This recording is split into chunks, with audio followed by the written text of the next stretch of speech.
Hi guys, welcome back to the channel. So today we're down at Automodz. We're going to be filming a block mod. Massive thank you to Mark and David at Automodz. Don't forget to like them on Facebook.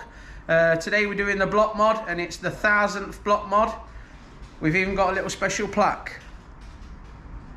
We've also got some questions that we're going to ask and get the answers on for you guys to tell you why you need to get the block mod done. So the first question that anybody asks, whether they've got a Focus or not, is what is block mod? So what do you do on a block mod? Well, a block mod is essentially removing the top end of the engine to insert shims in between the liners where there's a gap, which is the weak part of the block, to stop it from cracking. That's pretty much what we're doing. The rest of the stuff around that is general service work and replacing worn out, possibly worn out parts with new, as per any type of engine work that's necessary, whether it's got a cracked liner or we're just doing the block mod or it's got a head gasket failure. That's essentially what we're doing. And obviously doing the block mod and inserting the shims into the liner generally prevents the liners from actually cracking for the future, whether you're running standard power or performance power.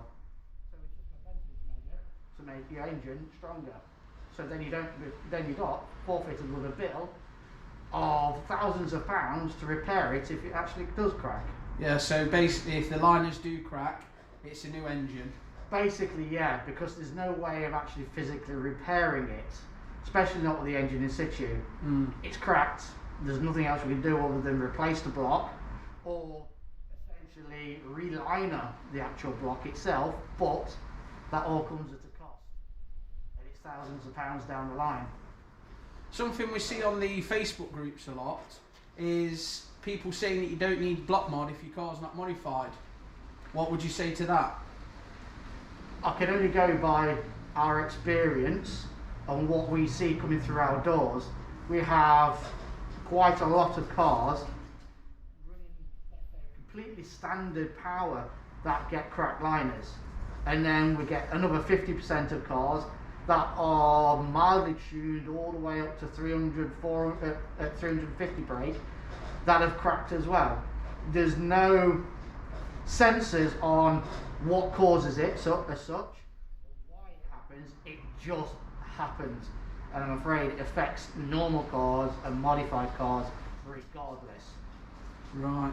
So what about like from a mileage perspective? Is it more of a high mileage car, or can it go on lower mileage cars, or is it just a lottery really? It's a bit of a lottery, roll of the dice whether it does it or not. We have had cars low as 40,000 miles with cracked liners. We've had cars at 60,000 miles with cracked liners, and yet again 80 or 100,000 miles with cracked liners. Yet again, we can't turn around and say, well, if your engine is this, or your car is running this power, it's going to crack, because it just happens. A lot of people on the Facebook group seem to think that facelifts have got different types of liners in or different types of engines in. Well, that's complete bollocks. The only engine that is different is the RS engine. Yeah. The ST pre-facelift to the ST facelift engine all the way up to 2010, which is what the engine has put in, is identically the same. There's a few little differences with stuff that's bolted to the engine, but essentially the block is the same all the way through the years. So when a customer comes in for block mod, essentially we've talked about putting the shims in the engine. What else are we going to be doing today? What do you do when you do a block mod? Do you change the water pumps or anything like that? Yeah, you get a timing belt kit from us, you get a water pump from us, and you get the auxiliary belts as well. They're all part of the major service items. Then after that, all optional is your oil and filters, your spark plugs. They're all optional bits you can have on top if you wanted them changing. It's not a necessity. A lot of people tend to have already just done an oil filter change because they generally regularly service their car, so we will not touch that. We have no need to touch it because it's not contaminated. There's zero cross-contamination from water to oil. Then obviously with the other work that happens, we decoke the engine, we decarbonise the engine. So any old oil carbon residue that's in the engine, basically it builds up over the years and mileage gets removed. The carbon that sits on top of the pistons, they all get removed as well. We see some cars that have very little carbon build-up, and we have cars that have a lot of carbon build-up where it takes some effort to get it away. Then we're replacing all the gaskets and seals, manifold seal, head gasket, all the bolts, cam seals, plug seals, and so on. I mean, so to be fair, for the money, as a preventative, plus you get all your head gasket done, your water pump done, if you have the extras of the oil filter change, etc. like that, it's well worth the money, really, in my eyes. It is. We don't make huge amounts of money out of it because it's a very cutthroat industry out there. There's a lot of other businesses, tuning companies, that are offering the same service within a relatively similar price. And we do a day turnaround on this, where other companies take longer on it, but also they charge higher for it. The service, what the customer is getting for that, is basically the same. But that's up to the customer where they want to take their car. I don't force them. I certainly don't force them to have a block mod or force them to do anything to the car other than what they want. The service is just offered and it's there for their choice to take.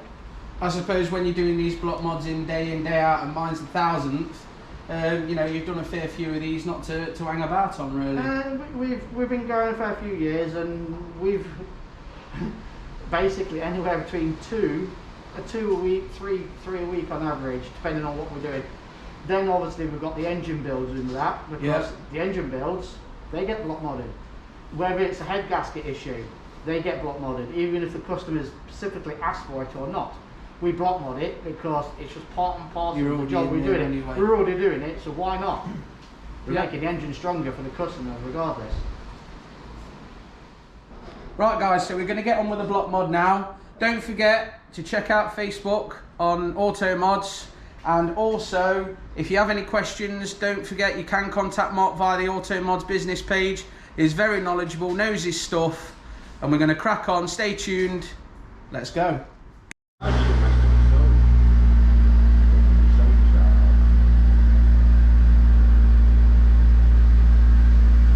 So guys, to this point we have carried the block mod out at Automodz.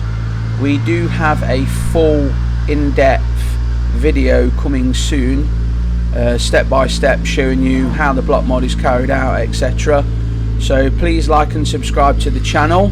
This is coming soon, and don't forget to share it with your friends. Thank you.